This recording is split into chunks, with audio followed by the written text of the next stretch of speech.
Assalamualaikum warahmatullahi wabarakatuh.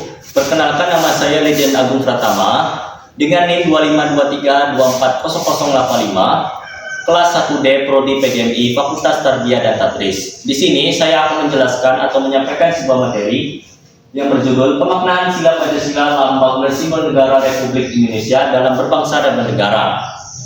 Baik, langsung saja. Kita yang pertama, Pancasila sebagai dasar negara dan pandangan hidup bangsa. Pancasila berfungsi ganda sebagai dasar negara dan pandangan hidup bangsa. Sebagai dasar negara, Pancasila menjadi sumber dari segala sumber hukum, menjadi norma fundamental yang menjiwai seluruh peraturan perundang-undangan. Sebagai pandangan hidup, Pancasila merupakan kristalisasi nilai-nilai hidup dalam masyarakat Indonesia yang dijadikan pedoman untuk menyelesaikan berbagai persoalan dalam kehidupan bermasyarakat, berbangsa, dan bernegara. Maksud dari ini, jadi Pancasila itu sebagai dasar negara. Jika suatu negara tidak memiliki dasar negara, mau dikemanakan negara tersebut?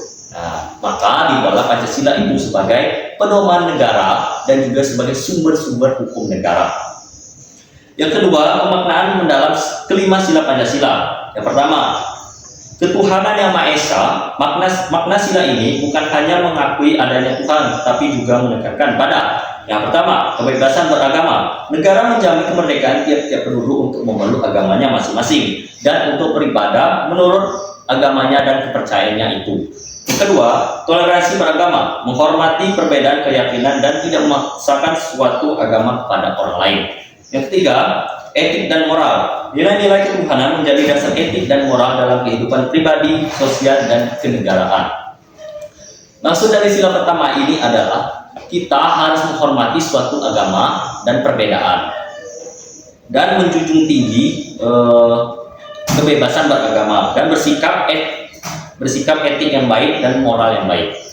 Yang kedua, kemanusiaan yang adil dan beradab. Sila ini menegaskan bahwa bangsa Indonesia mengakui yang pertama, martabat yang sama. Setiap manusia memiliki hak pada martabat yang sama di hadapan hukum dan Tuhan.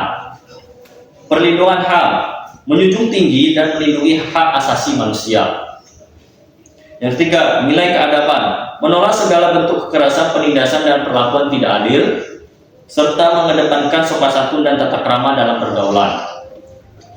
Maksud dari sila kedua ini, kita harus menjaga suatu keadilan dan saling adab agar tidak terciptanya suatu perpecahan. Yang ketiga, Persatuan Indonesia. Sila ini merupakan perwujudan nasional dan pembuatan karakter. Yang pertama, nasionalisme dan patriotisme, mencintai tanah air dan bangsa tanpa merendahkan bangsa lain. Yang kedua, Bhinneka Tunggal Ika, mempererat persatuan di atas segala perbedaan suku, agama, ras, dan budaya.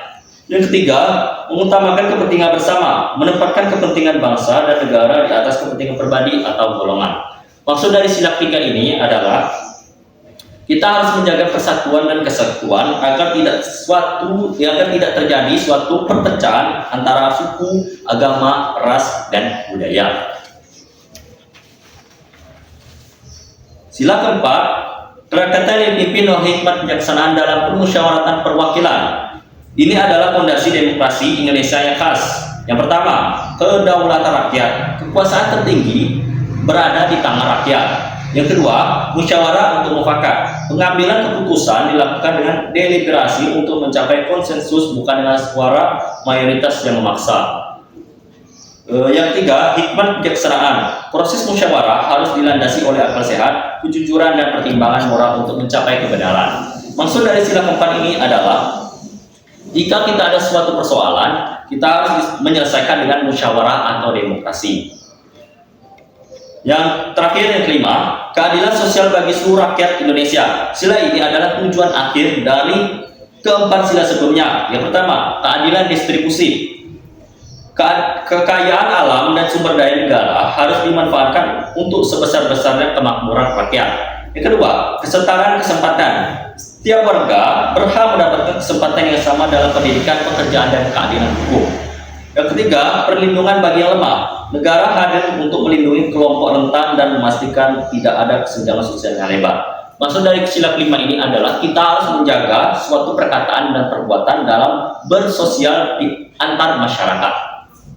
Baik, kita masuk ke makna filosofi lambang negara Garuda Pancasila. Adapun figur burung Garuda, ini figurnya. Burung Garuda melambangkan kekuatan, kebesaran, dan kejayaan. Warna keemasan melambangkan keagungan dan kemuliaan. Jumlah bulu 17 helai bulu pada sayap. Yang ini 8 helai bulu pada ekor. Ini dan 19 helai bulu pada pangkal ekor serta 45 helai bulu pada leher. Merupakan representasi dari tanggal proklamasi kemerdekaan Indonesia. Perisai dari 5 simbol Pancasila. Perisai di dada Garuda melambangkan perjuangan dan perlindungan bangsa. 5 simbol di dalamnya mempresentasikan kelima sila. Pertama, bintang, melambangkan cahaya ketuhanan yang menerungi alam semesta. Yang kedua, rantai. Rantai yang bersambung melambangkan hubungan antar manusia yang erat dan keadaban.